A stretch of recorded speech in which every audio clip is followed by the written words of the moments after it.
Hello guys, चलिए start करते हैं नेक्स्ट टॉपिक। थर्मोडायनामिक्स का एक और टॉपिक आपको मैं आज पढ़ाने वाला हूं और वो टॉपिक है हीट इंजन। हीट इंजन पर बहुत सारे क्वेश्चंस आते हैं और बहुत ही सिंपल टॉपिक है और बड़ा ही लेकिन इंपॉर्टेंट टॉपिक भी है। इस पर बहुत सारे क्वेश्चंस ऐसे हैं जो बोर्ड एग्जाम में या फिर कॉम्पिटिटिव एग्जाम में पूछे गए हैं। तो उसका बेसिक कंसेप्ट देखिए कि किस तरह से हीट इंजन वर्क करता है और किस तरह से इसमें हीट लॉस भी होती है। जो हीट सप्लाई दी जाती है उसकी क्या क्या फिनोमिनाज हैं। तो आइए स्टार्ट करते हैं आपका प्यारा सा चैनल न्यूमेरिकल की पाठशाला। तो चैनल पर अगर नए हैं तो आप सब्सक्राइब कर दीजिए, लाइक कर दीजिए और बेल आइकन ज़रूर दबाइए।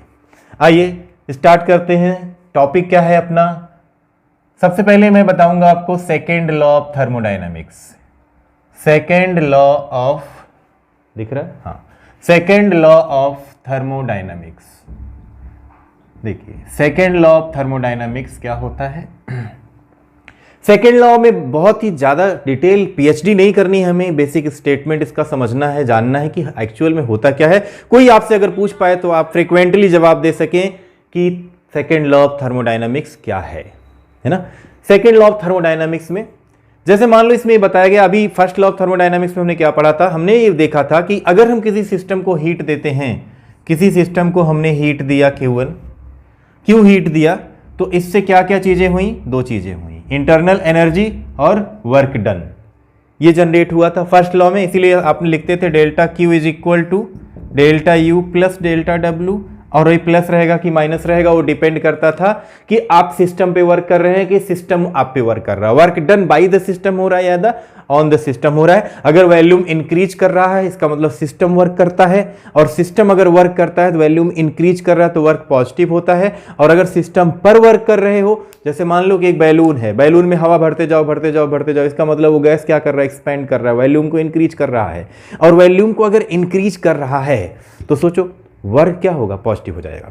अब बैलून है, उसके ऊपर जाके बैठ गए तो क्या होगा? पिचुक पचक जाएगा, मतलब कंप्रेस हो जाएगा।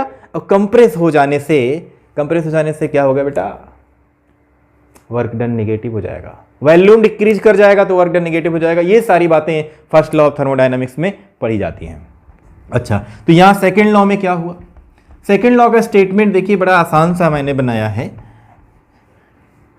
सिंपल सा डिफिनेशन कि देखिए अगर आप वर्क करते हैं, ठीक है, वर्क करते हैं मतलब मान लो कि अपने हाथ को अपने हाथ से रब करते हो, तो आप क्या कर रहे हो? वर्क कर रहे हो। रब कर रहे हो तो वर्क कर रहे हो। यह वर्क किस में कन्वर्ट हो जाएगा? धीरे धीरे आपका हाथ गर्म हो जाएगा, और गर्म हो जाएगा मतलब वर्क कन्वर्टेड इनटू हीट। जितना भी वर्क किया उतनी ज़्यादा, जितना ज़्यादा रब करोगे उतनी ज़्यादा हीट जनरेट होती चली जाएगी। तो जो all the work converted into heat, but अब सोचो जो हीट जनरेट हो गई उसी हीट से फिर वर्क करें, क्या ये पॉसिबल है? नहीं। तो दो बातें यहां बड़ी इंपॉर्टेंट है कि all the work converted into heat but all the heat is not converted into work. मतलब ये हुआ कि जैसे मैंने हाथ को रब किया, वर्क किया, हीट जनरेट हुई। अब सोचो इसी हाथ को ले जाकर के आग में डाल दूं, ठंडी का मौसम भी है, आग में डाल दूं, आग में डालने से क्या होगा? ये अपने आप रब करने लगेगा? नहीं, रब करने का नहीं ना, तो रब नहीं करेगा बेटा, मतलब पूरी हीट आपकी वर्क में कन्वर्ट नहीं होगी। तो देख लो सेकेंड लॉ ऑफ थर्मोडायनामिक्स में यही कहा गया। तो इसका स्टेटमेंट क्या बन जाएगा? अकॉर्डिंग टू दिस लॉ, जैसा है कि इस बुक में लिखा होता है, according to this law all the work converted into heat, all the work converted into heat, but all the heat cannot converted into work। अभी इसको समझेंगे कैसे। इसी के बिहाफ पर हीट इंजन का निर्माण हुआ, हीट इंजन बनाया गया। देखो हीट इंजन, जो आज के व्हीकल्स हम यूज कर रहे हैं वो सब क्या है? हीट इंजन है। वो सब क्या है? हीट इंजन पर ही, हीट इंजन के बिहाफ पर ही बना गया। जो कंसेप्ट आप पढ़ने जा रहे हो इसी के बिहाफ पर ही आप अपनी स्कूटी, बाइक, कार, ट्रैक, सब कुछ उसी के बिहाफ पर बना है। कैसे बना है? अब ये देखो, अगर आप पेट्रोल पंप, मान लो एक सोर्स है, पेट्रोल पंप पर गए, पेट्रोल पंप में पेट्रोल लिया, वो हीट एनर्जी मिल गई आपको, वही एनर्जी है उस स्कूटी के लिए, उस बाइक के लिए, कार के लिए। अब जितना आपने पेट्रोल डलाया, क्या पूरा का पूरा पेट्रोल वर्क में ही कन्वर्ट हो जाएगा? जितनी हीट मिली वो पूरा वर्क में कन्वर्ट हो जाए, जितनी हीट मिली वो पूरा वर्क करके दे दे, जितनी हीट मिली उतनी पूरा वर्क करके दे दे? ऐसा पॉसिबल नहीं होता है। ये तो आइडियल कंडीशन में होता है ना, जितना हीट मिली पूरा वर्क कर जाए, ये तो आइडियल हो जाएगा भैया, ये तो 100% इफिशियंसी हो जाएगी इसकी। ऐसा नहीं होता है, इसीलिए तो उसमें साइलेंसर लगा होता है। पीछे में से निकाल दो, हैं, पीछे से निकाल दो, सब निकालते हैं, तो पीछे से क्या निकलेगा? जो हीट वहाँ उसमें जो फ्यूल बर्न होता है, तो बर्न होता है तो हीट, देखो हीट जो है, अब देखो इंजन जाके टच करना, 50 किलोमीटर बाइक चल गई है, उसके बाद इंजन जाके टच करना, हिला देगा पूरा, मतलब बहुत ज़्यादा वो गर्म हो जाता है। गर्म हो जाता है मतलब हीट बाहर निकलना चाह रही है, जहाँ पर सॉफ्ट लगा हुआ है वो घूम रहा है, इंजन जो चल रहा है वहाँ से क्या होता है, हीट एनर्जी बाहर निकलना चाहती है। लेकिन मेटल ऐसे होते हैं, हीट को ट्रांसफर करते रहते हैं। प्लास्टिक का कवर लगा के इंजन लगा दो तो क्या होगा? मेल्ट हो जाएगा, क्योंकि हीट केवल और केवल वर्क में तो जा नहीं रही है। मतलब ये हुआ हीट इंजन के बारे में अगर मैं बताऊं तो हीट इंजन में क्या चीज़ें होती हैं, बड़ा छोटा और बेसिक मैंने बताया पहले ही। हीट इंजन क्या होता है?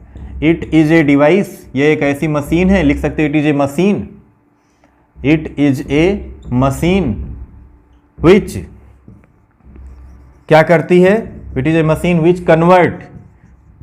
कन्वर्ट्स किस एनर्जी को किस एनर्जी में? हीट इंजन किस एनर्जी को? हीट एनर्जी को, heat energy which converts heat energy into work. तो भैया हीट इंजन क्या करता है? मशीन को, सॉरी, एक ऐसा मशीन है जो करता है हीट एनर्जी को वर्क में कन्वर्ट। अच्छा, कैसे? अब जैसे ही सोच लो, एक सोर्स है, सोर्स ऑफ हीट एनर्जी। इस सोर्स ऑफ हीट एनर्जी को हमने बोल दिया कि चलो भैया ये Q1 है, इसका टेम्परेचर क्या है? T1।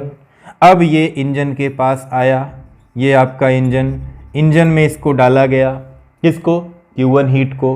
Q1 हीट इंजन में पड़ी, Q1 हीट इंजन में पड़ी तो ये कुछ वर्क करके देगा, चलो W वर्क करके दिया। केवल वर्क तो किया ही नहीं, उसमें साइलेंसरवा जो लगा पीछे वो क्या करेगा? सिंक बर्बाद कर देगा, गर्त में डाल देगा। सिंक को हिंदी में कहते हैं गर्त में डाल देगा कुछ एनर्जी को। अब सोचो कितना आसान सा टॉपिक था कि सोर्स है हमारे पास, इसका टेम्परेचर मान लो क्या था? T1 था, इसका टेम्परेचर T2 मान लो। T1 और T2 में ज्यादा कौन होगा, ये भी आइडिया लगना चाहिए। हीट एनर्जी कहां से कहां आती है? हाई से लो आती है, तो T1 is more than T2 है, सिंपल सी बात है। तो हीट एनर्जी Q1 ज्यादा है, यही तो एनर्जी दे रहा है इंजन को।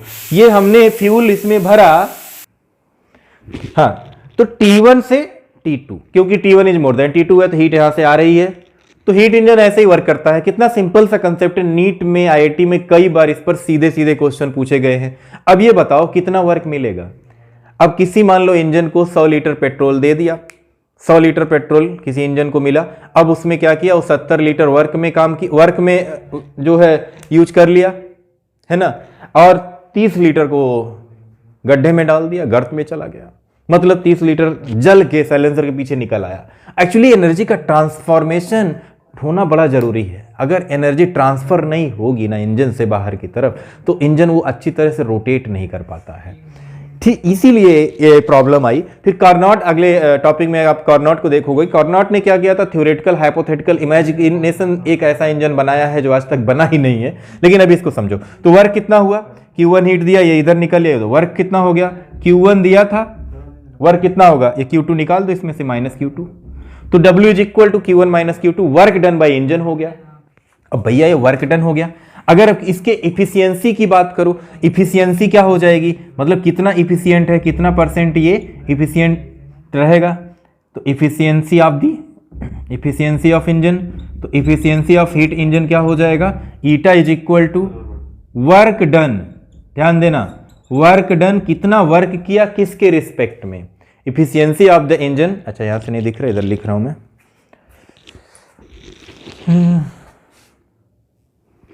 तो दो बातें, वर्क कितना हो गया? Q1 is equal W is equal to Q1 into Q1 minus Q2, sorry, efficiency of the engine क्या हो जाएगा? इफिशियंसी ऑफ द इंजन मतलब यह इंजन कितना इफिशियंट होगा। अब सोचो, अब वो डिपेंड करता है वो कितना भैया काम करेगा। आपकी बॉडी कितनी इफिशियंट है, मतलब आपकी वर्केबिलिटी कितनी है, आपकी एनर्जी के रिस्पेक्ट में, आपकी जो टोटल स्टेमिना है उसके रिस्पेक्ट में आप जितना काम करते हो वो आपकी इफिशियंसी बोली जाती है। तो ऐसे ही इंजन की इफिशियंसी क्या हो जाएगी? इंजन की इफिशियंसी हो जाएगी work done by the engine, किसके रिस्पेक्ट में? To the heat given to the engine.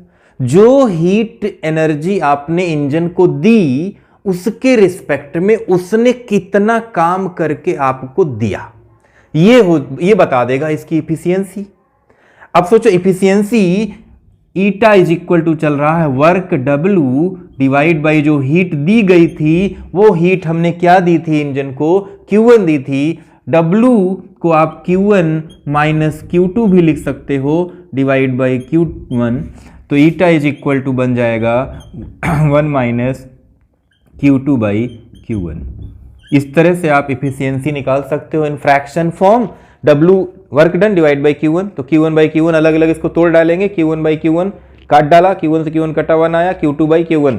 इसको परसेंट में अगर निकालोगे तो परसेंटेज इफिशियंसी इन परसेंट क्या हो जाएगा? 1 minus Q2 by Q1 into 100 कर देना, बस बात खत्म, परसेंट में। तो इस तरह से आप इफिशियंसी और वर्क डन हीट इंजन का फाइंड कर सकते। दिख नहीं रहा?